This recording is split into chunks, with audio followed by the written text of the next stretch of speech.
பொருளாதார வளம், சமூகத்தில் வெற்றி, நம் தொழிலே வெற்றி, இது எல்லாருமே விரும்புகிறோம்.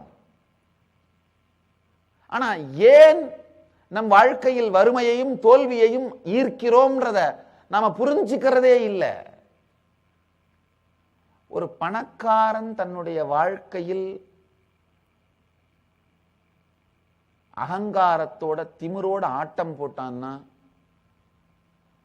அவனுடைய நடவடிக்கை மேல நமக்கு ஏற்படுற வெறுப்ப பணம் வந்தாலே அதே மாதிரி நாமளும் மாறிடுவோம். நம்மளை அறியாமலே நாம நம்ப ஆரம்பிக்கும் பொழுது அந்த வெறுப்பு பணக்காரன் மீது இருக்கும் வெறுப்பு பணத்தின் மீது இருக்கும் வெறுப்பா திரும்புது. இன்னொன்னு, பொருளாதார வளத்தை உருவாக்கவும் அதை நிலைநிறுத்திக் கொள்ளவும் மிகப்பெரிய பொறுப்புகளை நாம் சுமக்க வேண்டி இருக்கிறது. நாம் சமூகத்திற்கு நேரடியாக உபயோகப்பட வேண்டிய தேவை இருக்கு. சமூகத்தை பற்றியும் மனிதர்களை பற்றியும் ஒரு ஆழமான வெறுப்பும் ஒரு டிஸ்டன்டான ஒரு உணர்வை நம்மளுக்குள்ள ரெக்கார்ட் பண்ணிட்டோம்னா சின்ன வயசுல இருந்து பொருளாதார ரீதியான வெற்றி சாத்தியமே இல்லாமல் போய்விடுகிறது. சோ நம்முடைய பொருளாதார வளம் அமையாமல் இருப்பதற்கான காரணமான மன அமைப்பு என்னென்ன, அந்த ஏழ்மை மன அமைப்பு என்ன அப்படின்னு கண்டுபிடித்து அவைகளை மாற்றி அதை கம்ப்ளீட் பண்ணிட்டு வெல்தி கான்சியஸ்னஸ், வளமுடைய உணர்வு நிலையை நமக்கு நாமே உருவாக்கி கொள்ளுகின்ற, நம்முடைய பொருளாதார எதிர்காலத்தை மாற்றி எழுதுகின்ற, நம்முடைய விருப்பப்படி புதுவிதமாக எழுதுகின்ற இந்த நுட்பம் அகவிழிப்புணர்வு தியான முகாமில் உங்களுக்குள் அனுபவபூர்வமாக அளிக்கப்படுகிறது.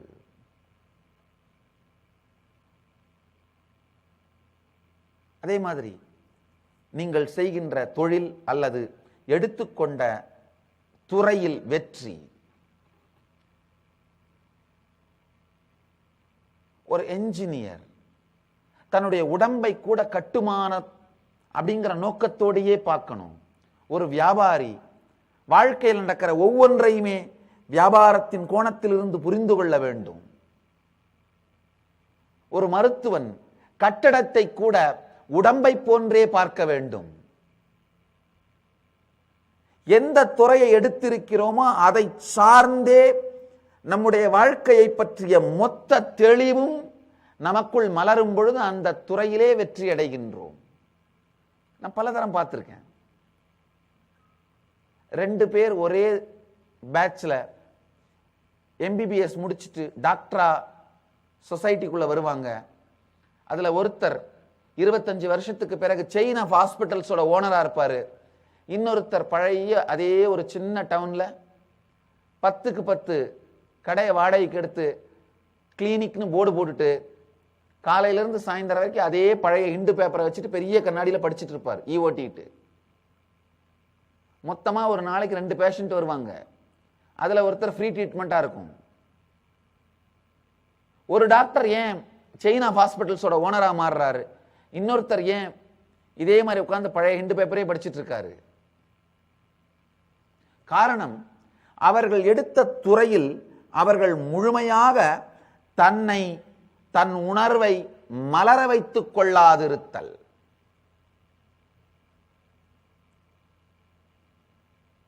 உடல் நலமாகட்டும், மனநலமாகட்டும், பொருளாதார வளமாகட்டும்,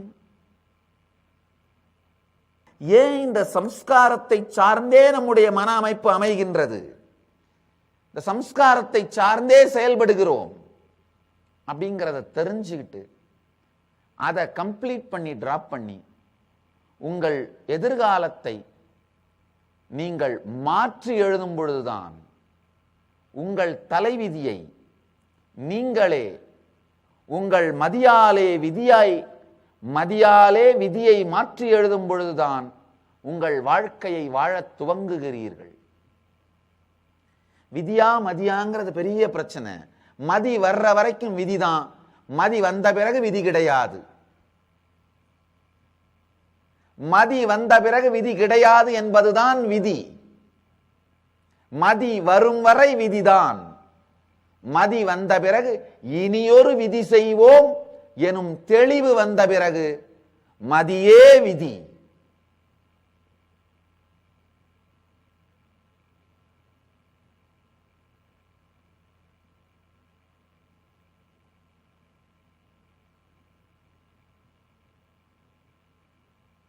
மதியா விதியாங்கிற வாத விவாதத்திலேயே பல பேர் நொந்து மந்தமாய் மந்தியாய் மாறுகிறார்கள். மதி வரும் வரை விதிதான். மதி வந்தபின் இனியொரு விதி செய்வோம் எனும் மதி வந்தபின் விதி இல்லை, மதியே விதியாகின்றது. இந்த இனியொரு விதி செய்வோம் எனும் மதியை உங்களுக்குள் அனுபவபூர்வமாய் மலர வைப்பது இந்த அகவிழிப்புணர்வு தியான முகாம்.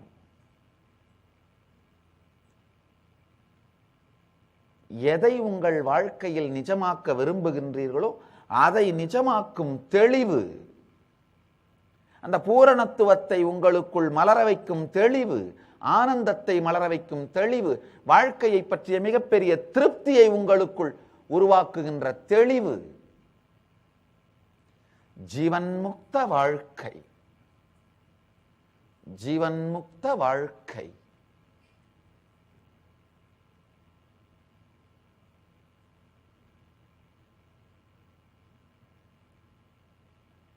இது எல்லாவற்றையும் உங்களுக்குள் அனுபவபூர்வமாக மலர வைப்பதுதான் இந்த அக விழிப்புணர்வு தியான முகாம்.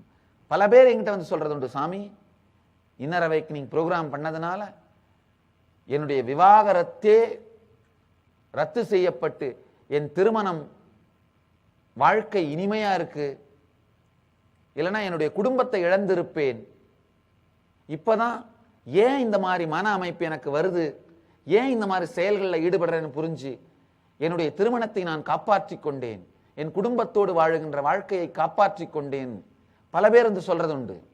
பல பேர் வந்து சொல்றாங்க, சாமி கேன்சர்ல இருந்து இவ்வளவு ஈஸியா, just like that I walked out of cancer, இவ்வளவு சுலபமா வெளியில வந்துட்டேன். காரணம் என்னன்னா, இந்த சுய மறுப்பு, சுய வெறுப்பு எண்ண பதிவுகளை, இன்கம்ப்ளீஷன்ஸை உங்களுக்குள்ள இருந்து வெளியில எடுத்துட்டீங்கனாலே உங்கள் உடல் மனம் இரண்டும் ஒரு புதுமையான வாழ்க்கையை வாழ துவங்குகிறது.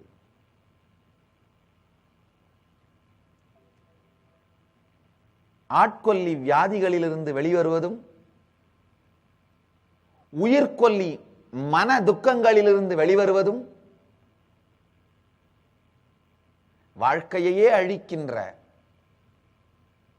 சம்ஸ்கார பதிவுகளிலிருந்து, எண்ண பதிவுகளிலிருந்து வெளிவருவதும். பல பேர் என்கிட்ட வந்து சொல்றது உண்டு, இப்பதான் சாமி எனக்கு வாழ்க்கையே கிடைச்சிருக்கு. உங்க வாழ்க்கைக்கு ஏதாவது பணத்தை ஈக்குவலா வேல்யூ போட முடியுமா? வாழ்க்கை இருந்தால் எதை வேண்டுமானாலும் சம்பாதித்து விடலாம். பணத்தை கணக்கு போட்டு வாழ்க்கையை இழந்தால் வாழ்க்கையும் போய் பணமும் போய் இழப்பு ஒன்றுதான் எஞ்சி நிற்கும். இந்த அக விழிப்புணர்வு தியான முகாம் நேரடியாக உங்கள் வாழ்க்கையில் உடல் நலத்தையும் மனதின் உச்ச உற்சாக நிலையிலேயே வாழுகின்ற அனுபவத்தையும் உயிர் வளத்தையும் இனிமையான ஆனந்தமயமான உறவுகளையும் வெற்றியையும் ஏற்படுத்திக் கொள்ளக்கூடிய மனப்பாங்கையும் அனுபவபூர்வமாக உங்களுக்குள் மலரச் செய்கிறது. இவை அத்தனையும் அனுபவபூர்வமாக உங்களுக்குள் மலரச் செய்கிறது.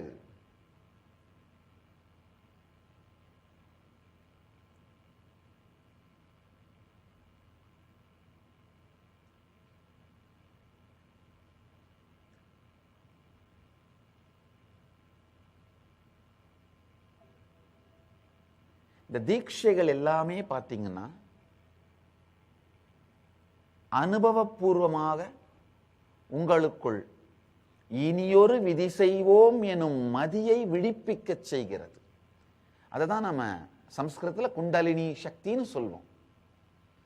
நமக்குள்ளே உறங்கிக் கொண்டிருக்கின்ற நம்முடைய வாழ்க்கையை புதுமையாக வடிவமைத்துக் கொள்ள கூடிய சக்தியைத்தான் குண்டலினி சக்தின்னு சொல்றோம்.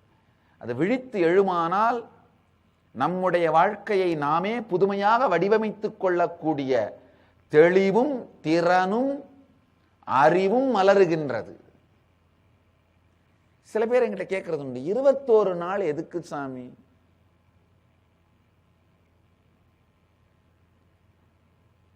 நல்லா புரிஞ்சுக்குங்க. ஏதோ ஒரு 2 நாள் போனா 3 நாள் போனா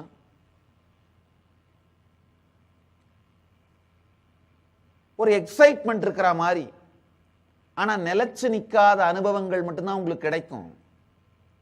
இந்த கிரியா அந்த கிரியா, இந்த யோகா அந்த யோகா. 2-3 நாள் நடத்துற நிகழ்ச்சிகளுக்கெல்லாம் நீங்க போயிட்டு வந்தீங்கன்னா ஒரு எக்ஸைட்மெண்ட் இருக்கும், ஒரு என்டர்டைன்மெண்ட், ஒரு நல்ல என்டர்டைன்மெண்ட், அவ்வளவுதான். அதிலே வருகின்ற மாற்றங்கள் நிரந்தரமானவை அல்ல.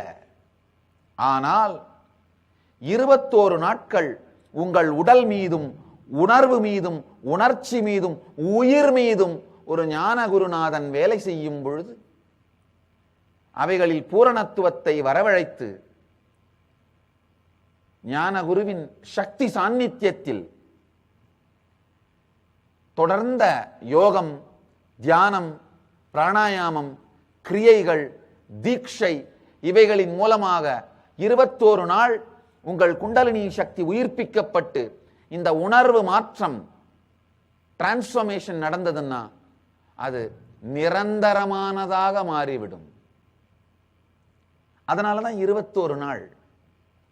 அதனாலதான் இந்த சக்தியின் சாநித்தியத்தில், மாஸ்டருடைய ஒரு எனர்ஜி ஃபீல்டுல, குருவினுடைய சக்தியின் சாநித்தியத்தில் இது நிகழ்த்தப்பட்டாக வேண்டும்.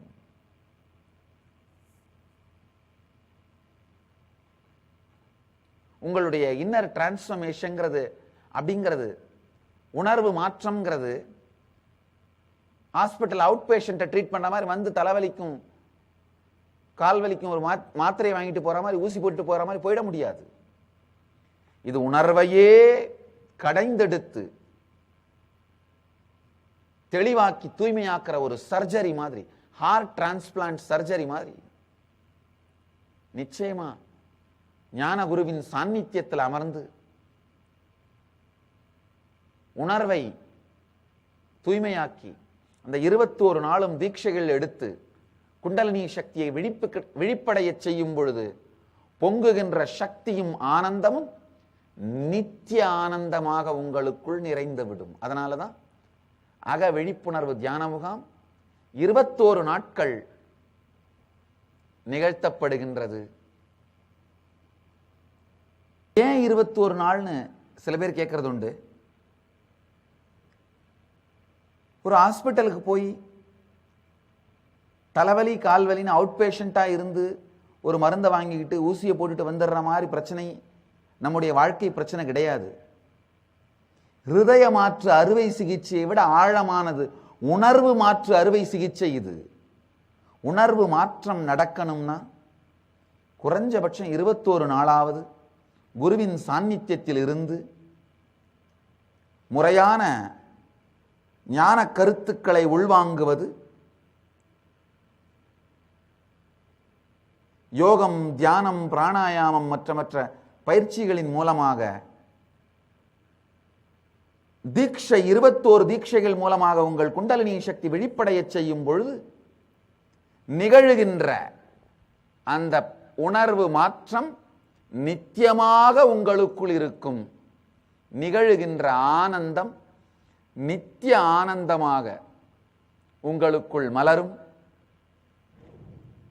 21 நாட்கள் இன்னர் அவேக்கனிங் அகவிழிப்புணர்வு நடந்தால்தான் அது நித்திய ஆனந்தமாக உங்களுக்குள் இருக்கும். சில பேருக்கு சந்தேகம், இந்த கருத்துக்கள் எங்க? இந்த இன்னர் அவேக்கனிங் அகவிழிப்புணர்வு தியான முகாமில் சொல்ற யோக தியான முறைகள், சாமியே கண்டுபிடிச்சதா? நல்லா புரிஞ்சுக்குங்க. பாரம்பரிய கலைகளை எல்லாம் எடுத்து தன்னுடைய சுய கண்டுபிடிப்பு என்று சொல்லிக்கொண்டு தம்பட்டம் அடிப்பதற்கு நான் தயாராக இல்லை. அது தவறு. நான் இந்த நிகழ்ச்சியில் உங்களோடு பகிர்ந்து கொள்ளுகின்ற எல்லா விஷயமும், யோக, தியான, கிரியா அனைத்துமே 10,000 ஆண்டுகளுக்கும் மேல் பழமையான டைம் டெஸ்டட், காலத்தால் நிரூபிக்கப்பட்ட, பாரம்பரியத்தில் நிரூபிக்கப்பட்ட, காலத்தின் போக்கை கடந்து வென்று மனிதர்களுக்கு உபயோகப்படுவதனால் இன்னமும் நிலையாக நின்று கொண்டிருக்கின்ற வைதீக பாரம்பரியத்தின் அறிவு, ஞானம். என்னுடைய பங்களிப்பு இதில் என்னன்னா, அதை நான் என் அனுபவபூர்வமாக அனுபவித்து அனுபூதியாக உணர்ந்து உங்களோடு பகிர்ந்து கொள்ளுகிறேன். அவ்வளவுதான் என்னுடைய பங்களிப்பே தவிர அறிவின் மூலம் நான் அல்ல, அனுபூதியின் மூலம்தான் நான்.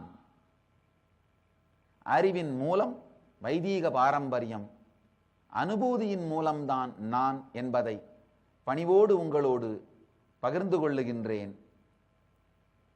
இந்த பாரம்பரிய ஞானம் காலத்தின் தாக்கத்தை எல்லாம் கடந்து நிற்பதற்கான ஒரே காரணம், இன்னமும் இது நமக்கு பலனளிக்கக்கூடிய வகையிலே, இன்னமும் நம் வாழ்க்கைக்கு நேரடியாக உபயோகமாகின்ற வகையிலே இருப்பதனால்தான்.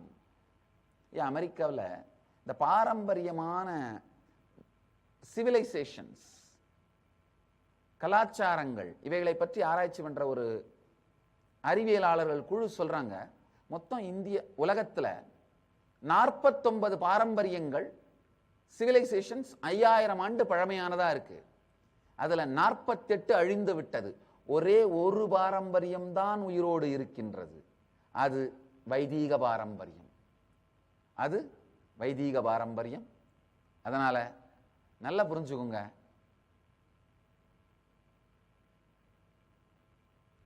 இது உயிரோடு இருக்கிறதுக்கான காரணம் நேரடியாக இன்னமும் மக்களுக்கு பலனளிக்கக்கூடியதாகவும் உபயோகப்படக்கூடியதாகவும் இருக்கின்றது. அதனாலதான் அந்த ப்ராசஸ், கிரியை, இந்த உணர்வு மாற்றத்தை தரக்கூடிய அந்த ஞான ரசவாத அமைப்பு யோகத்தின் மூலமா உடம்போட கம்ப்ளீஷன் பண்றது, ஆரோக்கியமான ஆயுர்வேத உணவுகள் மூலமா நம்முடைய உடம்பினுடைய உள் பாகங்களை தூய்மையாக்குவது, டாக்ஸின்ஸை வெளியில் எடுத்து உடம்பை தூய்மையாக்கி, வைதீக பாரம்பரியமான ஹோமங்கள், பூஜைகள், இது மூலமா தன்னுடைய கர்மங்களை கரைத்து, இதுக்கெல்லாம் அப்பாற்பட்டு தியானம், பிராணாயாமம், கிரியை, மனதை ஒருங்குபடுத்துகிற பிரத்யாகாரம், தாரணை போன்றவைகள் மூலமாக நம்முடைய வாழ்க்கையை மிக உயர்ந்த சாத்தியத்திற்கு கொண்டு வருவது. இதற்கெல்லாம் அப்பாற்பட்டு குருவின் சாநித்தியத்தாலும் தீட்சையினாலும் குண்டலினி சக்தி வெளிப்படையும் பொழுது நமக்குள் ஏற்படுகின்ற நித்திய ஆனந்த நிலை,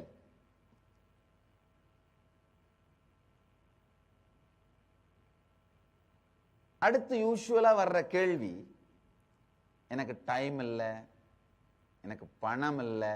நல்லா புரிஞ்சுக்கோங்க, வாழ்க்கையில எல்லாருக்குமே 24 மணி நேரம் தான் இருக்கு. தியானம் பண்றதுக்கும் அகவிழிப்புணர்வுக்கும் எனக்கு டைம் இல்லைன்னு சொன்னீங்கன்னா அது உண்மை இல்லை. இந்த அளவுக்கு டைம் போடுற அளவுக்கு அது அகவிழிப்புணர்வு என் வாழ்க்கையில எனக்கு முக்கியமா தெரியலன்னு சொல்லுங்க, வேணா அது ஒத்துக்கலாம். ஆனா டைம் இல்லைன்னு சொன்னீங்கன்னா அது உண்மை கிடையாது.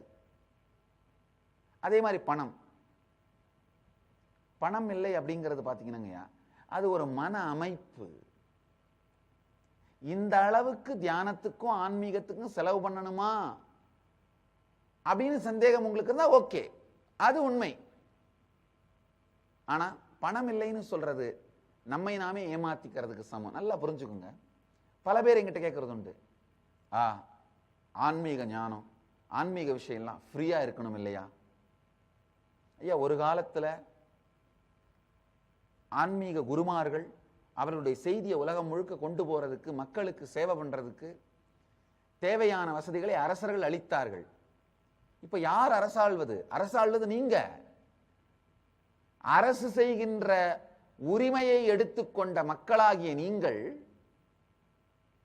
அரசர்களுடைய கடமையான ஞானிகளை பார்த்துக் கொள்வதையும் செய்யுங்க. இது யார்? மக்களாட்சி. அரசு செய்கின்ற உரிமையை இப்ப நீங்க எடுத்துக்கிட்டீங்க. அதே மாதிரி அரசனுடைய கடமையான ஞானிகளுக்கு தேவையானவற்றை செய்து கொடுப்பதையும் நீங்க தான் செஞ்சாகணும். இந்த பணம் என்னுடைய உழைப்பையும் சேர்த்து சமூக சேவையாக மக்களுக்கு அளிக்கப்படுகின்றது. இந்த பணம் என்னுடைய உழைப்பு மட்டுமல்ல, என் சன்னியாசிகள் எல்லோருடைய உழைப்பும் சேர்ந்து நீங்க 100 ரூபாய் கொடுத்தா அது 1000 ரூபாய் மதிப்புடைய சமூக சேவையாக மக்களுக்கு போய் சென்று சேர்ந்து கொண்டேதான் இருக்கின்றது. அதனால நிச்சயமா கொஞ்சம் பணத்தை ஆன்மீக விஷயங்களுக்காக கொடுக்கிறது தவறே இல்லை. பணம்னா என்ன? உங்களுடைய கொஞ்சம் உழைப்பு. கொஞ்சமாவது நம்ம பாக்கெட்டை திறந்தாதான், இதயத்தை திறந்து சின்சியரா இந்த உணர்வு மாற்றம், டிரான்ஸ்ஃபர்மேஷனை கூட நம்ம உள்ள வாங்குவோங்கய்யா. பல நேரத்தில் நான் பார்த்திருக்கேன், இந்த இலவச வகுப்புகளுக்கு வர்றவங்க ஸ்ரத்தையோடு முழுமையாக அதில் ஈடுபடுவதில்லை. கொஞ்சம் பணத்தை கொடுத்தா ரொம்ப ஸ்ரத்தையோடு இந்த டிரான்ஸ்ஃபர்மேஷனை வாங்கிக்கிறாங்க. அதனால கொஞ்சம் பணத்தை கொடுப்பது எந்த விதத்திலும் தவறல்ல. உங்களுடைய வாழ்க்கையை இது மேம்படுத்தும். அந்த பணம் மற்றவர்களுடைய வாழ்க்கையையும் மேம்படுத்தும்.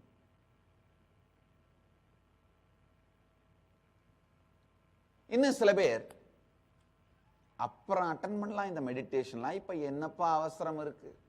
நல்லா தெரிஞ்சுக்கோங்க, இந்த அக விழிப்புணர்வுங்கிறது உங்களுடைய முதியோர் பென்ஷனுக்கான இன்சூரன்ஸ் கிடையாது. பிற்காலத்துல வயசான பிறகு பண்ணிக்கிறதுக்கு, உங்க வாழ்க்கையை துவங்கிறதுக்கு உங்களுக்கு தேவைப்படுற டிரைவிங் லைசன்ஸ்,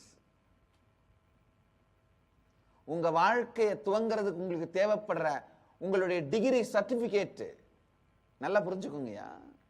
அக விழிப்புணர்வுங்கிறது வயசான காலத்துல உங்களுக்கு தேவைப்படுற ரிட்டையர்மெண்ட் இன்சூரன்ஸ் இல்ல, ஓய்வூதிய பென்ஷன் இன்சூரன்ஸ் இல்ல. இது உங்க வாழ்க்கையை நீங்க துவங்கிறதுக்கான சர்டிபிகேட், உங்க டிகிரி சர்டிபிகேட். அதனால அக விழிப்புணர்வு பல்லு போன கிழவர்களுக்கு அல்ல, வாழ்க்கையை துவங்க போகின்ற இளைஞர்களுக்கு. ஒரு விஷயம் என்னுடைய இன்டெகிரிட்டியோட என்னால உங்களுக்கு சொல்ல முடியுங்கய்யா, மிக தெளிவா என்னால உங்களுக்கு சொல்ல முடியும். இந்த அக விழிப்புணர்வு தியான முகாம் உங்கள் வாழ்க்கையையே புதுமையாக மாற்றிவிடும். நீங்க இதுக்காக செய்கிற 21 நாள் உங்களுடைய நேரம், உங்களுடைய பணம், இவைகளையெல்லாம் தாண்டி உங்கள் வாழ்க்கையில் நீங்கள் நினைத்து பார்க்காத அளவிற்கு பெரும் மாற்றத்தை கொண்டு வரும். அதை என்னால உறுதியா உங்களுக்கு சொல்ல முடியும். நீங்க என்ன இந்த அகவிழிப்புணர்வை அடைவதற்கு செலுத்துகிறீர்களோ அதை விட பல மடங்கு உங்கள் வாழ்க்கை மேம்பட்டு விடும் என்பதை என்னால உறுதியா சொல்ல முடியும். உங்களுடைய உடல் நலத்திலும், மனநலத்திலும், உணர்வு வளத்திலும், உறவுகளிலும், எல்லா துறைகளிலும், பண வளத்திலும், உங்களுடைய கேரியர், நீங்கள் உங்கள் வாழ்க்கைக்கு தேர்ந்தெடுத்த துறையிலும் தொழிலிலும் மிகப்பெரிய உச்சத்தை, உங்களுடைய ஞான உணர்விலும் மிகப்பெரிய உச்சத்தை பார்ப்பீர்கள் என்பதில் சந்தேகமே இல்லை. ஏனென்றால் இந்த நிகழ்ச்சி அனுபவம் சார்ந்தது, வெறும் அறிவு சார்ந்தது அல்ல, அனுபவம் சார்ந்தது. அதனால இந்த நிகழ்ச்சி அனுபவம் சார்ந்தது என்பதனால் நல்லா புரிஞ்சுக்குங்க.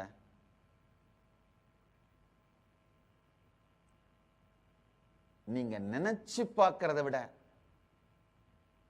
உங்கள் வாழ்க்கையை மிகப்பெரிய உச்சத்திற்கு இந்த அக விழிப்புணர்வு தியான முகாம் கொண்டு செல்லும் என்பது நான் உங்களுக்கு அளிக்கும் உறுதி.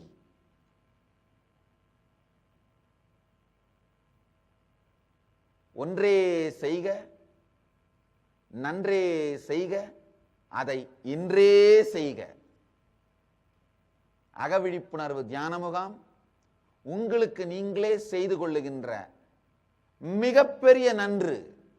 ஒரே ஒரு நல்லது மட்டும் நீங்க உங்களுக்கு பண்ணணும்னு நினைச்சீங்கன்னா கூட இந்த தியான முகாமை உங்களுக்கு நீங்களே அளித்துக் கொள்ளுங்கள். அதுதான் நீங்க உங்களுக்கு செஞ்சுக்கிற ஒன்றேயான நன்று. அதை இன்றே செய்யுங்கள். தள்ளி போடாதீங்க. இந்த தள்ளி போடுறது நம்முடைய வாழ்க்கையில நமக்கு இருக்கிற ஒரு மிகப்பெரிய மோசமான மனப்பழக்கம். ஒரு சின்ன விஷயத்தை புரிஞ்சுக்கோங்க. ஒருத்தருக்கு கேன்சர், டாக்டர் அறுவை சிகிச்சை பண்ணி அந்த கேன்சர் கட்டி எடுக்கணும்னு சொல்றாங்க. அந்த நோயாளி அறுவை சிகிச்சை பண்ணிக்கிறத தள்ளி போட்டுக்கிட்டே போனார்னா அது செயல்படாமல் இருத்தல் அல்ல, எதிர்மறையாக செயல்படுதல். நல்லா புரிஞ்சுக்கோங்க. நீங்க அறுவை சிகிச்சையை தள்ளி போடுறதுனால வியாதி சும்மா இருக்க போவதில்லை. அது உங்க உயிரை குடிச்சுக்கிட்டே தான் இருக்க போகுது. நீங்க அறுவை சிகிச்சையை தள்ளி போடுற ஒரு நாளும் வியாதி உங்கள் உயிரை குடித்துக் கொண்டே செல்லுகின்றது. அதே மாதிரி உங்களுடைய டிரான்ஸ்ஃபர்மேஷனை, உணர்வு மாற்றத்தை, இந்த மூல மனப்பாங்கை அழித்து குண்டலினி சக்தியை விழிப்பிக்கின்ற உங்கள் உணர்வு மாற்றத்தை நீங்க தள்ளி போடுற ஒரு நாளும் உங்களுடைய பழைய மூல மனப்பான்மை, சம்ஸ்காரங்கள், மனப்பதிவுகள் உங்கள் வாழ்க்கையை அழிச்சுக்கிட்டே போயிட்டு இருக்க நீங்க அனுமதிக்கிறீங்க. உங்களுடைய மனப்பதிவுகளும் எண்ண ஓட்டங்களும் சம்ஸ்காரங்களும் ரிப்பேர் பண்ண முடியாத அளவிற்கு உங்க வாழ்க்கையை அழிச்சிடுறதுக்கு முன்னாடி தயவு செய்து உங்களுக்கு நீங்களே அக விழிப்புணர்வு தியான முகாம் என்கின்ற மிகப்பெரிய நன்கொடையை அளித்துக் கொள்ளுங்கள். ஒரு விஷயம் என்னால் சொல்ல முடியுங்க, வேற எதுவுமே வேணாம். தெளிவான உறுதியான சங்கல்பத்தை மட்டும் உருவாக்குங்க. நீங்க பாப்பீங்க, தடையெல்லாம் விலகி பணத்தடை, ஜனத்தடை, மனத்தடை, எல்லா தடையும் விலகிரும். ஏன்னா மாடு தடை, மனைவி தடை, மக்கள் தடை, வீடு தடை என்பதெல்லாம் தன் மனத்தடை அறுக்க வழியிலாறு பேசும் பேச்சு. கான்சியஸா, உறுதியோட அகவிழிப்புணர்வு எனக்குள் நடந்தாக வேண்டும்.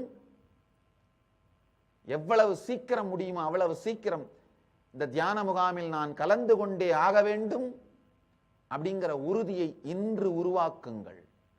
அந்த உறுதியை இன்று ஏற்றுக்கொள்ளுங்கள். அந்த இன்டென்ஷனை, அந்த உறுதியை இன்று உருவாக்குங்கள். அந்த சங்கல்பத்தை, திடமான ஸ்திரமான சங்கல்பத்தை இன்று உருவாக்குங்கள். நான் உங்களுக்கு உறுதியளிக்கின்றேன், நீங்க அந்த அகவிழிப்புணர்வு தியான முகாமில் கலந்து கொள்ளுகிற வரை, இந்த அகவிழிப்புணர்வு உங்களுக்கு உள் மலரும் வரை நான் உங்களுடைய கோ கிரியேட்டரா இருந்து, நான் உங்களுடைய பக்கத்துணையாக இருந்து நிகழ்த்துவேன் என்பதை உங்களுக்கு நான் உறுதியாக அளிக்கின்றேன். உங்க சங்கல்பத்தினுடைய பலம் உங்களுக்கு தெரியாதுங்கய்யா. ஆழமான உங்க சங்கல்பத்தை உருவாக்கினீங்கன்னா பிரபஞ்சமே உங்களுக்கு பக்கத்துணையா இருந்து வேண்டியதை நிறைவேற்றி வைக்கும். ஏன்னா பிரபஞ்சம் உங்களை முன்னாடி போக விட்டு பின்னாடி சிரிக்கிற விதத்தில் இயங்கவில்லை. பிரபஞ்சம் உங்கள் எதிரி அல்ல. உங்களை மலரச் செய்வதன் மூலம் தானும் மலர்ந்து கொண்டாடுகின்ற சக்தி பிரபஞ்ச சக்தி. அதனாலதான் சொல்றேன், உங்களுடைய சங்கல்பத்தை உருவாக்கி, உங்க சங்கல்பத்தை மட்டும் இன்டென்ஷன் ஃபார்ம் மூலமா ரெக்கார்ட் பண்ணுங்க, பதிவு பண்ணுங்க. உங்க சங்கல்பத்தை, உறுதிமொழியை எங்களுக்கு இன்டென்ஷன் ஃபார்மை ஃபில் பண்றது மூலமா தெரியப்படுத்துங்க. அது நிகழும் வரை உங்களுக்கு உற்றதுணையாய், உறுதுணையாய் நானே இருப்பேன் என்பதில் எந்த சந்தேகமும் வேண்டாம். உங்களுக்கு உறுதியளிக்கின்றேன். நீங்க மனசுக்குள்ள மட்டும் சங்கல்பத்தை, ஸ்திரமான சங்கல்பத்தை உறுதியாக்கிட்டீங்கன்னா, எடுத்துட்டீங்கன்னா, பணத்தடை, மனத்தடை, ஜனத்தடை, சுற்றி இருக்கிற மக்கள் யாராவது போக வேண்டாம் அப்படின்லாம் சொன்னாங்கன்னா அந்த தடை, எல்லா தடையும் விலகி உங்களால அகவிழிப்புணர்வை அடைந்து அந்த நிகழ்ச்சியில கலந்து கொண்டு அதனுடைய தியான முகாமினுடைய உச்ச அனுபவமான ஞான அனுபவத்தை அடைந்தே தீர முடியும். அடைந்தே தீருவீர்கள். ஜீவன் முக்தியை உடல் நலம், மனநலம், உணர்வு நலம், பொருளாதார வளம், இனிமையான உறவுகள் எனும் எல்லா பரிமாணமும் பொங்கி மலருகின்ற ஜீவன் முக்த வாழ்க்கையை நீங்கள் வாழ்வதற்கு, அகவிழிப்புணர்வை அடைவதற்கு, அகவிழிப்புணர்வு தியான முகாமில் உங்களை சந்திப்பதற்காக மிகுந்த உற்சாகத்தோடும் உத்வேகத்தோடும் ஆனந்தத்தோடும் காத்திருக்கின்றேன். வாருங்கள். நிச்சயமா அடுத்த அகவிழிப்புணர்வு தியான முகாம்ல உங்களை நான் பார்ப்பேன் என்பதில் எந்த சந்தேகமும் இல்லை. நான் உங்களை பார்ப்பதற்காக மிகுந்த உற்சாகத்தோடும் உத்வேகத்தோடும் காத்து கொண்டிருக்கிறேன். வாருங்கள்.